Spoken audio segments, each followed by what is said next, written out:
Gênesis, capítulo 6, versículo 8, diz-nos assim a palavra do Senhor, Gênesis 6, 8. Noé, porém, achou graça aos olhos do... Noé, porém, achou graça aos olhos do... Verso 13. Então disse Deus a Noé: o fim de toda a carne é vindo perante a minha face, porque a terra está cheia de violência, e eis que os desfarei com a terra. Faze para ti uma arca de madeira de gofer, farás compartimentos na arca, e a betumarás por dentro e por... Um pouquinho adiante, versículo 18.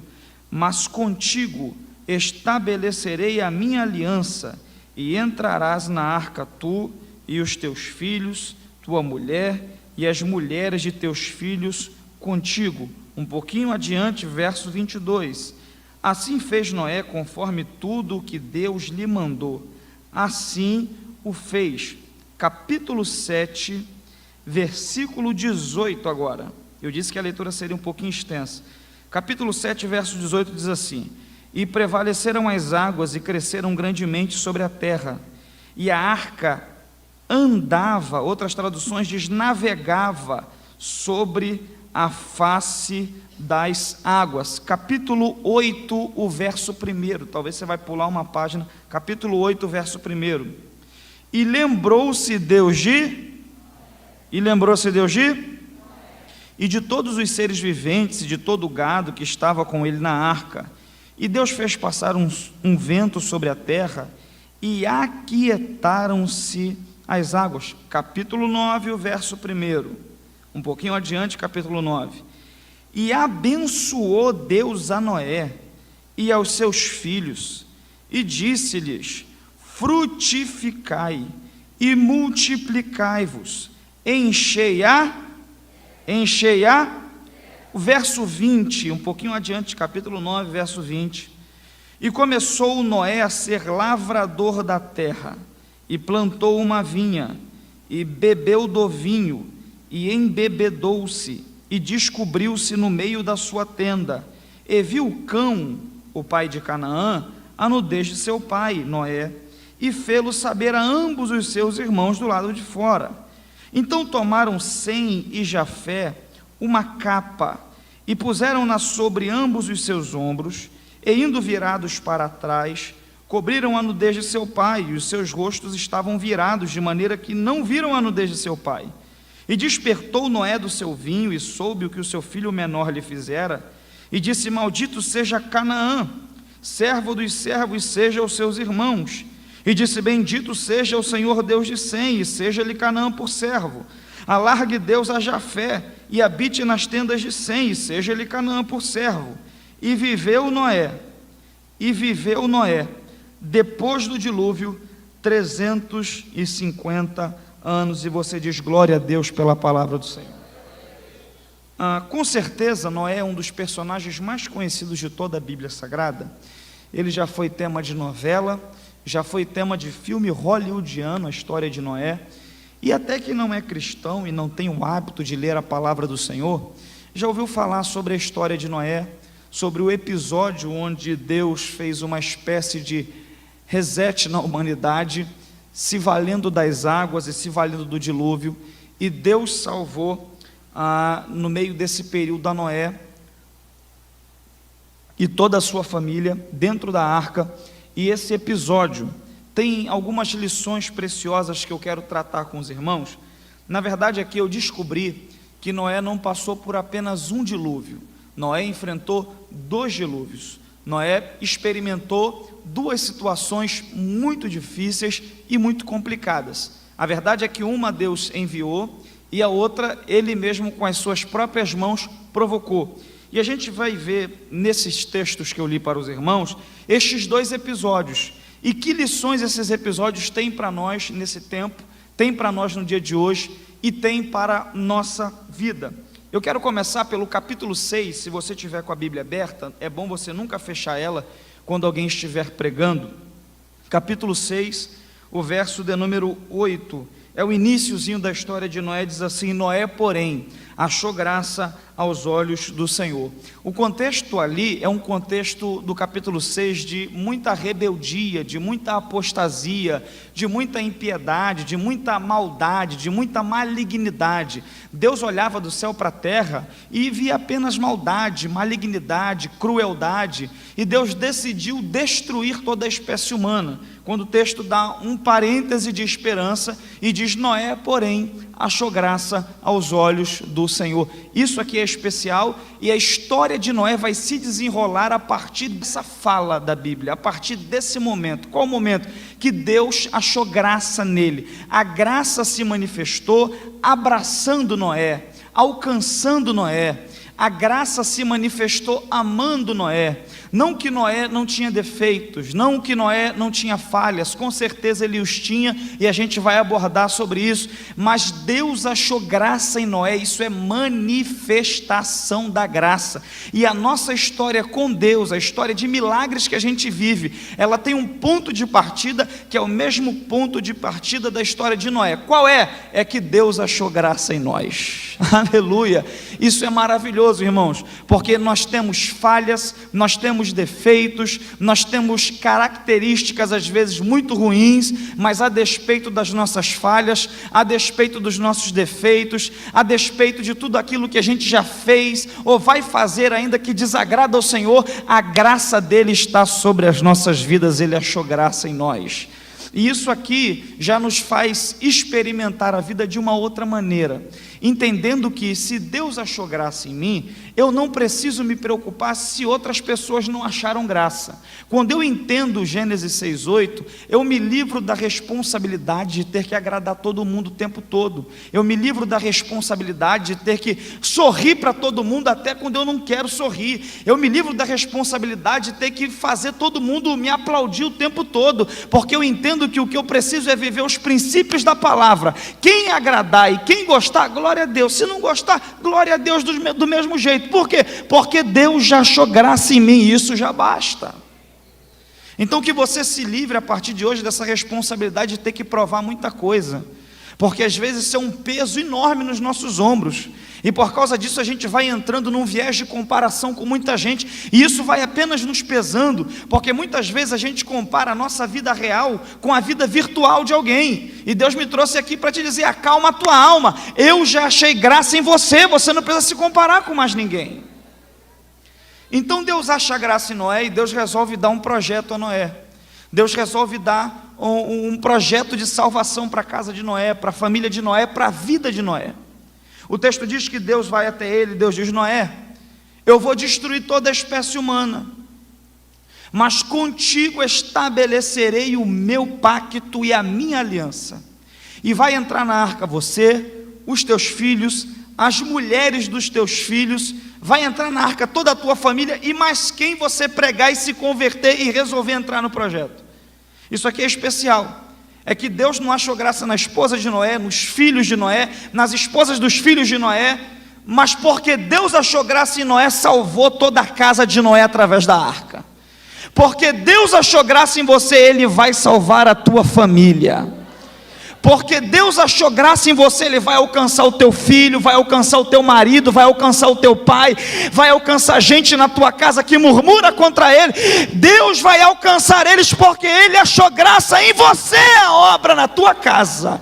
Irmão, sinto Deus nessa palavra. Eu tenho uma boa notícia para alguém essa noite. A obra de Deus na tua casa, Ele resolveu começar por você. A salvação começou por você e vai salvar toda a tua família.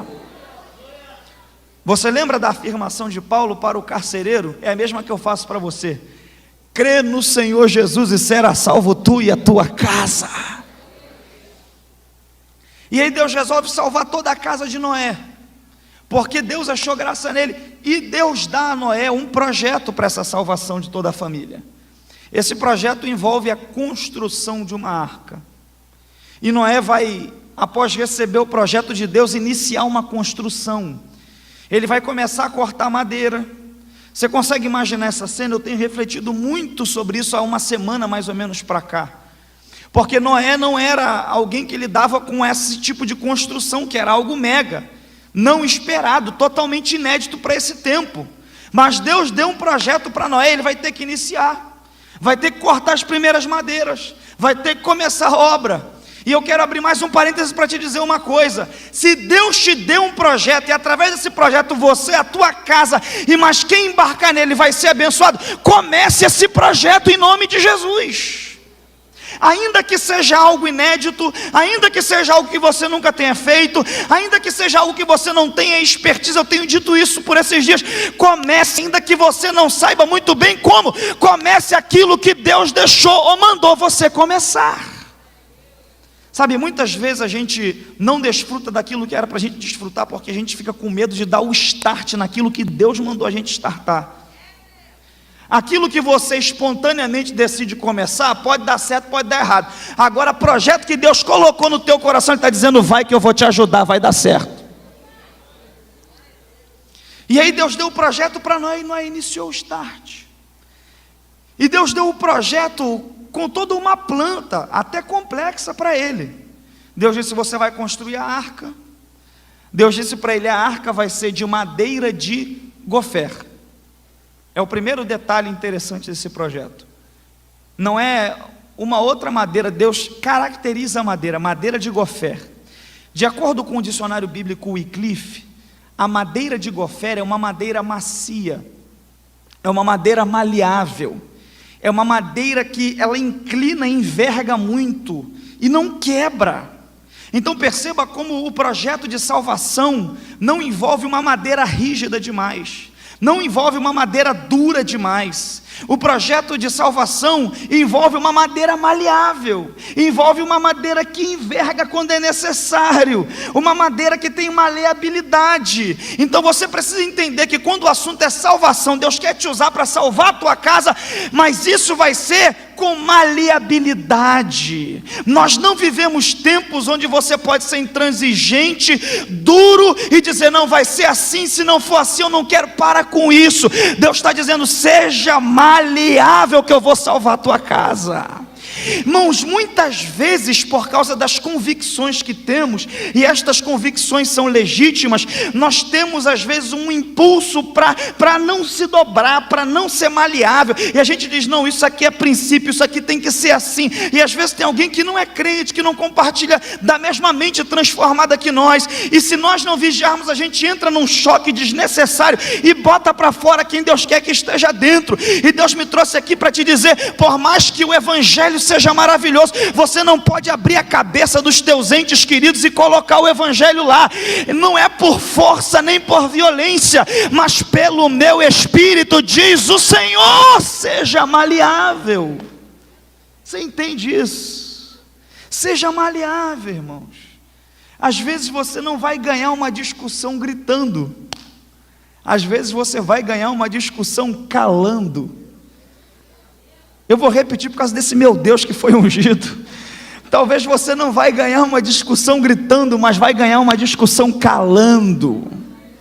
Entenda que tem horas que são horas de se posicionar com sabedoria e equilíbrio, mas tem horas que é hora de se calar e deixar o outro falando sozinho para lá. Sabe, não dá para você ser duro demais, intransigente, enrijecido, não maleável. Seja maleável. Deus diz, a madeira é madeira de gofer, uma madeira maleável. E Deus diz a Noé, você vai construir primeiro compartimentos na arca. Deus diz para ele, você vai fazer compartimentos, ou seja, você vai colocar divisões na arca. Por que Deus faz isso, irmão? A arca não era um caixote gigantesco, com todo mundo no mesmo andar, todo mundo junto, não. Deus fala, coloca compartimentos. Porque primeiro Deus é um Deus de organização. Eu tenho aprendido um princípio especial para uma vida abundante. Sabe qual é? Aprenda a se organizar. A organização atrai a benção de Deus. Então Deus é Deus de organização. Você vê que quando Ele vai em Gênesis 1, Ele acende a luz, a primeira coisa que Ele diz é, haja luz. E aí Ele vai organizando todas as outras coisas. É mais ou menos o episódio de você entrando em casa, tendo que arrumar tudo. A primeira coisa que você precisa para arrumar tudo é de luz, para saber o que está fora do lugar. Então Deus é um Deus de organização. Segundo, Deus é um Deus de compartimentalização das coisas. e inclusive das pessoas. Preste atenção no que eu vou te falar, porque você não pode colocar todo mundo na sua vida no mesmo compartimento. Por isso que Deus diz, coloca compartimentos, porque tem um compartimento que é do filho Sem com a esposa, tem outro compartimento que é do filho Jafé e a esposa, tem outro compartimento que é só de Noé e da esposa dele, tem outro compartimento que vai ser dos suprimentos, tem outro compartimento que vai ser dos lixos que o mover na arca vai causar. Você precisa entender que na vida é necessário compartimento. Você não coloca a sua esposa no mesmo compartimento do colega de trabalho, você não coloca o filho no mesmo compartimento do marido. Cada um deve ter um compartimento emocional na tua vida, e você não pode embolar as coisas. Marido você trata como marido, filho você trata como filho, colega você trata como colega, amigo você trata como amigo. Aprenda a compartimentalizar as coisas. Deu para entender? Diga aleluia. Tem muita gente que não entende essa diferença, e o cara valoriza mais uma palavra que um colega dá no trabalho do que a mulher que está com ele, que casou com ele. Eu vou repetir por causa desse jeito. Às vezes eu trabalhei muito com jovem, a gente vê, o jovem valoriza às vezes mais a palavra de um colega, que não divide um hambúrguer do McDonald's com ele, do que a palavra do pai e da mãe. Valorize mais a palavra do teu pai e da tua mãe. Não tem ninguém que te ame mais do que eles. Sabe, a gente precisa começar a compartimentalizar as coisas. Quantas vezes a gente às vezes trata um colega como amigo, e colega é colega, amigo é amigo. Vou repetir por causa desse é Deus. Colega é colega, e amigo é amigo, irmãos. Jesus recebia todo mundo, eu já falei isso aqui, mas compartilhar vida, sonho e projeto era só com 12, ele só andava com 12. Você tem que aprender com Jesus a receber todo mundo, mas compartilhar projeto, vida e sonho é só com poucos, escolhidos a dedos, aleluia. Então aprenda a compartimentalizar as coisas. Deus diz, faz compartimentos, e além dos compartimentos há uma outra separação: andares altos, andares baixos, segundos e terceiros. Isso aqui fala de um nível de prioridade diferente. Tem certos animais que Noé vai colocar no andar mais baixo, outro no andar do meio, outro no andar alto. Deus faz isso, irmãos, porque seria uma loucura você colocar uma cobra do lado de uma galinha. Seria uma loucura você colocar um lobo do lado de uma ovelha. Aí Deus diz, coloca andares. Por quê? Porque vai vir toda sorte de gente. Você vai ter que saber lidar, Noé, com cobra, com morcego que só chupa sangue, com tartaruga que é lerda demais, vai ter que lidar com a lebre que é rápida demais, acelera demais as coisas. E aí, Senhor, Noé, vai ter que lidar com todo mundo. Você não vai colocar ninguém para fora. Quem passar, você vai lidar e vai ser bênção, e meu nome vai ser glorificado na tua vida. Então Deus diz, faz compartimentos, faz andares baixos, segundos e terceiros. E depois Deus diz mais uma coisa a Noé. Deus diz assim, você vai betumar a arca. Isso aqui é especial. Betumarás a arca por dentro e por fora com betume. Repete comigo, betume era por dentro e por fora. Mais uma vez, porque é pedagógico, betume por dentro e betume por fora.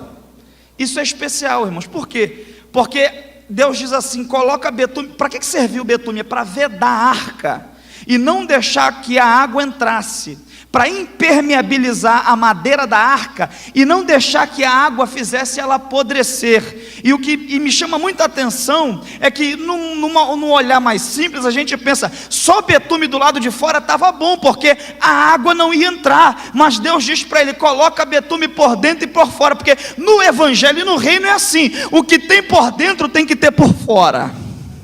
Aquilo que você é dentro da arca, você tem que ter do lado de fora. Tem gente que quer ser uma coisa dentro de casa e outra coisa fora de casa. E Paulo nos orientou dizendo que quem não cuida da sua família negou a fé e é pior que o infiel. Deus te colocou aí para te dizer, o que você é fora de casa, seja dentro de casa e vice-versa. Porque tem gente que quer ser educado com todo mundo na rua, mas com a mulher dele ele é um ogro dentro de casa. Tem gente que ela é delicada com todo mundo, mas com os filhos não pode fazer nada, que a havaiana já voa dentro de casa. Para com isso, irmão. Seja uma bênção fora de casa, e seja mais bênção ainda dentro da tua casa. Sabe, o disparate, a distância entre aquilo que a gente é fora e dentro, revela muito a respeito do nosso caráter, e também revela a quantidade de influência que a gente vai ter na nossa casa. Se na igreja eu for um anjo, só falta a asa e a auréola, e em casa eu sou... Falou aqui, eu não vou falar. Eu não vou ganhar ninguém, porque o pessoal vai ver e falar: meu Deus, é que nem a história de uma família que foram conversar com o pastor depois do culto, e aí terminaram de conversar com o pastor, um casal e um filho. Aí conversaram, o pastor despediu, falou: tá bom, tchau, tchau. Aí o menino começou a chorar, agarrou um banco, falou: eu quero ficar aqui. Aí o pai tentou dar um dibre santo no pastor, falou: ele ama a igreja, esse menino, olha como esse menino é espiritual, olha como esse menino é crente. Aí o pastor chegou perto e falou: meu filho, a igreja continua na tua casa. Aí o menino falou: não continua não, eu quero ficar na igreja porque meu pai é uma bênção aqui na igreja, mas em casa ele me bate na minha mãe, ele é um demônio. Então, Deus te trouxe aqui para te dizer uma coisa: o que você é aqui dentro, seja lá fora também. E para de também ficar vendendo perfeição, que isso é um outro negócio que no nosso meio acontece muito. Fica vendendo perfeição para todo mundo, irmãos. As pessoas se identificam muito mais com você quando você diz: eu falho, eu erro, eu sou assim, do que quando você tenta demonstrar o que você não é. Deus me trouxe aqui para te dizer: seja gente, seja humano, seja verdadeiro dentro e fora, aleluia. Então ele coloca betume dentro da arca, coloca betume fora da arca. Quando ele termina a construção, eu acho lindo o verso 22, assim fez Noé, conforme todas as coisas que o Senhor mandou. Ele fez, repete comigo: Noé fez o que Deus mandou ele fazer. Repete de novo: Noé começou a arca e terminou a arca. Isso aqui é mais uma aplicação para a tua vida. Aprenda a terminar aquilo que você começou, em nome de Jesus. Tem gente que não vive uma vida de abundância porque ele é o tipo de pessoa de vida interrompida. Começa um curso, não acaba. Começa um treinamento, não acaba. Começa uma graduação, não acaba. Começa um projeto, não acaba. Começa a caminhar no reino, não acaba. Começa no departamento, pede para sair. Deus te colocou aqui para te dizer: se você quiser gozar da abundância que eu tenho, desfrutar de vida abundante, termine aquilo que você começou, em nome de Jesus. Ter iniciativa é maravilhoso, mas é maravilhoso também ter, me perdoe o neologismo, acabativa. Ou seja, acabar o que você começou, terminar o que você começou. Por mais que às vezes seja difícil, e tem vezes que é chato, mas termina, irmãos. Termina. Você não estaria aqui se Jesus não tivesse terminado aquilo que ele começou na cruz do Calvário. A vida com Deus, a vida que faz acontecer, é uma vida que precisa ser terminada. Aquilo que você começa, você termina. O apóstolo Paulo é o maior exemplo fora de Cristo para nós.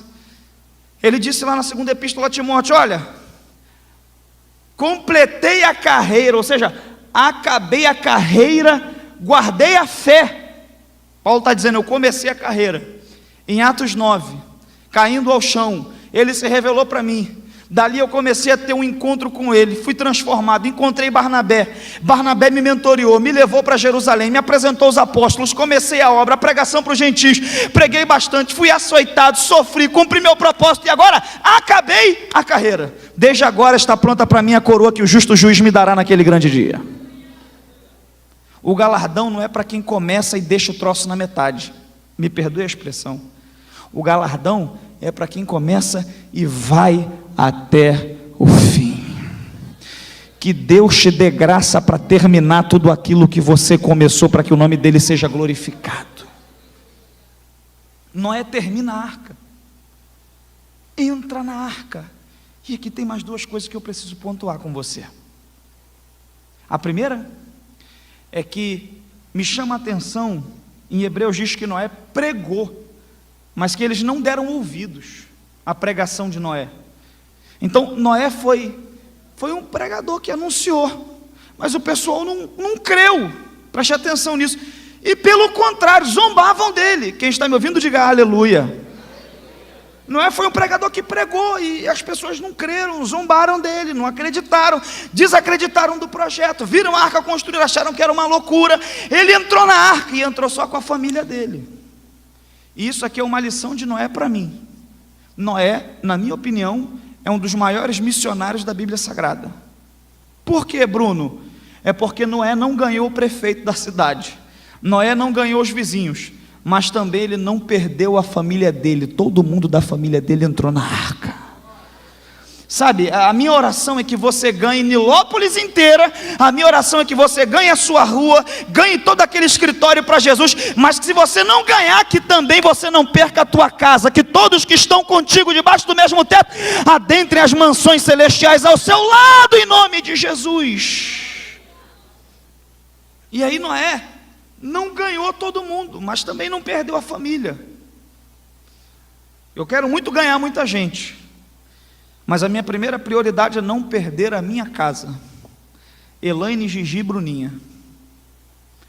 Segunda coisa que eu percebo aqui, é que mais à frente o texto diz que ele entrou na arca, depois de alguns dias que a chuva começou a cair, e depois que a chuva começou a cair, o texto diz no verso 18 já do capítulo 7, e prevaleceram as águas e cresceram grandemente sobre a terra, e a arca andava. Em outras traduções diz navegava. Isso aqui me chamou a atenção, porque eu fiquei pensando, ué, mas peraí, como pode isso aqui? Isso aqui é algo impossível. Por que é algo impossível? Porque só dá para navegar se for uma embarcação. A arca era uma espécie de um caixote, você pode encaixar ela como uma embarcação, ok. Mas além de ser uma embarcação, é necessário para navegar um timão que guia a direção. Para aqueles tempos era necessário uma vela, e era necessário talvez remos, mas a arca não tinha timão, a arca não tinha vela, e a arca não tinha remos. Isso aqui é especial para nós, porque com frequência a nossa vida é assim. Os processos são espirituais, e se a gente olhar de forma humana, é impossível viver certas coisas que a gente está vivendo, e é impossível viver promessas de Deus mais à frente. Eu não sei você, mas quando eu olho a minha vida sob perspectiva de como eu estava há 10, 12 anos atrás, e o que eu vivo hoje, muito embora seja um momento difícil, há 10, 12 anos atrás, se alguém me dissesse que eu ia viver o que eu estou vivendo, eu diria, é impossível, como isso vai acontecer? Eu não tenho recurso, mas Deus vai fazendo o negócio acontecer, e a arca vai navegando. E o que é maravilhoso é que ela navega sem timão, porque timão é o que dá a direção numa embarcação. Deus não manda construir timão na arca, sabe por quê? Porque quando o assunto é arca, quem vai dar a direção não é Noé, quem vai dar a direção é Deus. Eu tenho uma palavra para você. Talvez você entrou aqui, você está sentindo que não tem timão, é porque quem está dando a direção e governando a tua vida é Deus. Oh, glória a Deus, eu sinto a presença dele nessa palavra. Aleluia, aleluia, fique em paz. Bruno está desgovernado. Não está não, está no governo de Deus. Ele tem o controle de todas as coisas. O timão está na mão dele. Primeira arca não tinha timão. Segunda arca não tinha remo. Por quê? Porque o remo é o que faz a embarcação. Naquele tempo não tinha motor, era a vela ou o remo. O remo era o emprego da força dos embarcados, fazendo o negócio ir. Irmão, certos projetos que Deus nos dá, não vai ter remo, porque não vai ser a nossa força, vai ser a poderosa mão dele nos fazendo ir. Não vai ser a sua capacidade, vai ser a graça dele abrindo portas e caminhos. Eu estou sentindo a presença de Deus nessa palavra. Oh glória a Deus, oh glória a Deus. Você vai chegar em lugares, você vai experimentar situações que alguém vai dizer: como você chegou aqui? Empregou muita força. Você vai dizer: não foi Deus que me trouxe, eu só construí e Ele me fez vir, chegar e alcançar.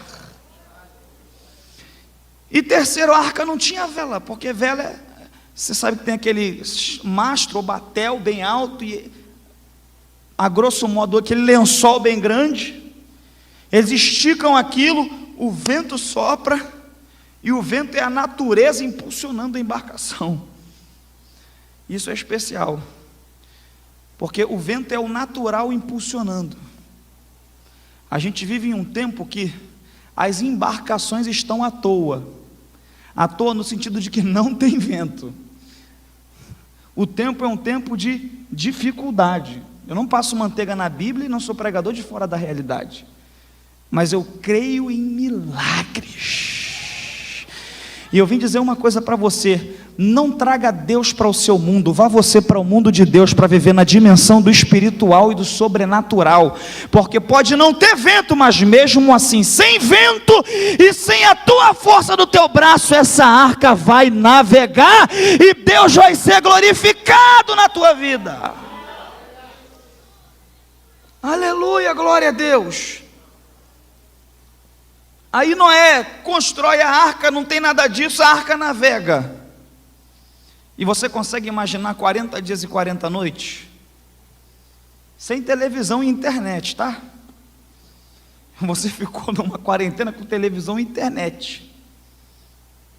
Sem televisão, sem internet, olhando toda hora para a mulher para ele, muito trabalho na arca, muito bicho na arca, tinha animal que não hibernava, tinha que dar comida de manhã, no outro dia, de tantos em tantos dias, tinha que limpar a caca dos animais. Você imagina o estresse.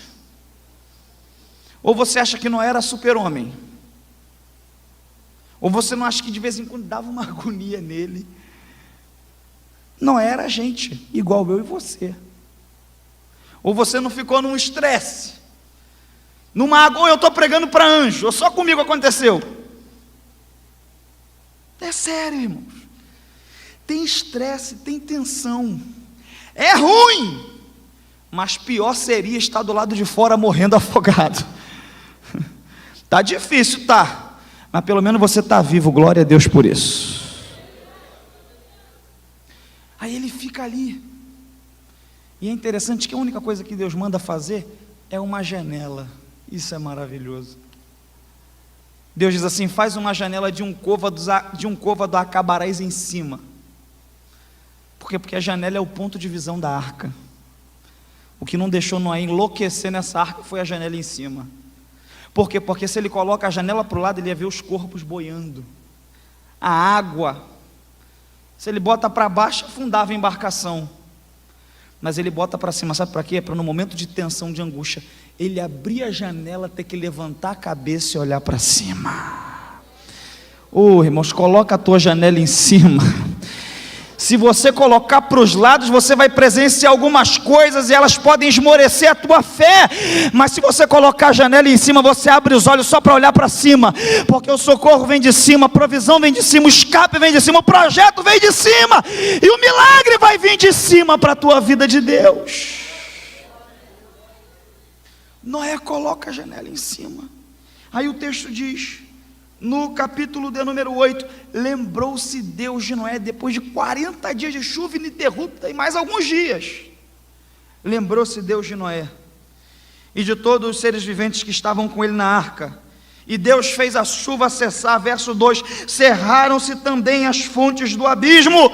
Aleluia, eu tenho uma palavra para você nesse tempo. O dilúvio veio, foi tenso, foi difícil, mas ele passou, ele acabou. Eu tenho uma palavra para você, esse momento começou, mas tem uma hora para terminar em nome de Jesus. Era para você ter dado um glória a Deus como se não tivesse de máscara, porque eu vim te dizer que esse momento vai passar. Você não vai ficar usando esse negócio no rosto a vida toda. Uma hora isso vai passar, já está passando em nome de Jesus, e você vai sair da arca e vai voltar a viver. Quem acredita assim, e pode levantar as duas mãos, abrir bem a boca e dar um brado de glória a Deus. O dilúvio vem e vai, glória. glória, glória, glória. O dilúvio vem e o dilúvio vai, mas a tua família vai permanecer. A luta vem, a luta vai, mas os projetos que Deus tem na tua vida vão permanecer. Eu profetizo que a crise veio e a crise vai embora, mas o que Deus tem para você vai permanecer em nome de Jesus. Aleluia. O dilúvio não dura para sempre, glória a Deus. Chega um momento que acaba, graças a Deus. Que glória a Deus ungido lá atrás. Repete, obrigado, Senhor. Isso é maravilhoso, irmãos. Pare de pensar nesse momento como se fosse ser para sempre, porque isso aumenta mais ainda a tua angústia. E entenda que o troço lá da vacina já foi, já deu ok, vai ser distribuído, ou ainda não sendo, muita gente já está imunizada. Esse momento vai passar, é isso que eu vim como profeta da esperança te dizer. Vai passar em nome de Jesus. Sabe, irmãos? Vai passar e você vai permitir. Esses dias eu experimentei uma situação que me deu uma agonia terrível. Eu moro na região da Abelardo Bueno, não sei se alguém aqui conhece, em Jacarepaguá. E ali eu peguei a Abelardo Bueno, e eu ia para um compromisso na Avenida das Américas, e eu resolvi ir pela Salvador Allende. Aí eu peguei a Abelardo Bueno, da Abelardo Bueno subi no viaduto, desci na Salvador Allende. Nisso que eu desci tinha um carro mais ou menos na minha frente, mais ou menos do meu lado. O cara deu uma acelerada, eu também dei uma acelerada. A gente estava na descida de um viaduto, mais ou menos uns 80 por hora. Daqui a pouco ele jogou o carro na minha frente, porque a pista tem uma curva que não é tão leve, é considerável. Mas é o tipo de curva que, se você tiver no celular, te faz ir reto e atravessar a pista do outro. Eu não acuso, porque eu não consegui ver, mas o camarada jogou na minha frente. Aí, para não bater na lateral traseira dele, eu joguei o carro para o lado. Nisso que eu joguei para o lado, não deu tempo de voltar, só deu tempo de tentar frear. Quando eu vi, eu estava dentro de uma árvore praticamente. Foi uma pancada. Como era a hora do rush, mais ou menos 5h30, 5 horas, muita gente passando. Irmãos, uma pancada, o airbag abriu, e quando o airbag abre, é uma espécie de um soco que você toma. E o airbag abriu, depois eu me recobrei, e me vi voltando assim, daqui a pouco o carro cheio de fumaça, eu pensei, pronto, eu estou rodando no gás, o carro está cheio de fumaça, vai explodir. Tentei abrir a porta do carro, a porta não abria. Graças ao bom Deus, a janela estava arriada, e eu saí me arrastando pela janela, andei a mais ou menos uns 20 metros do carro, sentei no chão com fortes dores no joelho, irmão, e me deu uma angústia, eu nunca tinha sentido isso, porque eu nunca bati com o carro, eu nunca tive uma experiência assim, emocionalmente tão intensa de forma negativa. Eu já tive experiências emocionais intensas, mas com Deus, no reino, com experiências boas. E aí eu fiquei ali naquele momento, as pessoas começaram a parar, ligar para SAMU e tudo mais, e o carro acabou realmente, porque deu perda total, e entrou para dentro da árvore, praticamente dividiu o carro no meio. E aí um homem veio para mim, viu que eu estava nervoso, que eu estava tenso, e ele usou uma frase para mim que eu vou usar para você. Ele falou: fica calmo, porque vai passar, você sobreviveu. Eu quero profetizar para alguém aqui, isso vai passar, você sobreviveu, tem muita coisa de Deus para você viver ainda, calma alma, remarachúria, glória a Deus, vai passar, irmãos.